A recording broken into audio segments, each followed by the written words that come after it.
A 34-year-old man is dead after an SUV crashed into the Taber Hospital.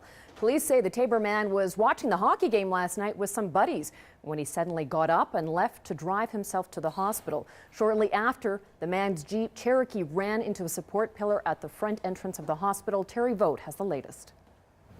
At the Taber Healthcare Center, bricks are strewn over a parked bench and piled on the sidewalk. A small section near the entrance is taped off to prevent public access. Police responded to the hospital Monday night after receiving reports that a Jeep Grand Cherokee had collided with a support pillar, causing significant damage.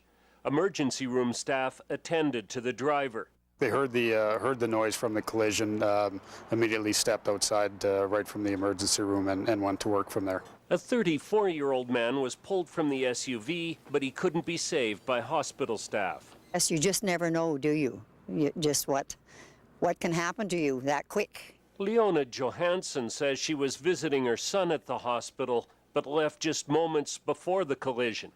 And then I got an email from a friend of mine when I got home saying, this is what happened at the hospital. So it was quite shocking, I can tell you that.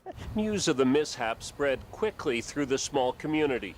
Family friends who've spoken to the man's mother say they were told he suffered an asthma attack. Police say the man had been watching the Stanley Cup final game at a friend's house when he suddenly got up and left. We believe anyhow from our investigation that he must have felt that he was in medical distress, drove himself to the hospital and suffered a major medical event there. Police say speed and alcohol were not factors in the collision. They also say it's believed the injuries the man suffered in the accident were not serious. They're waiting for autopsy results to confirm cause of death. Terry Vogt, CTV News, Taber.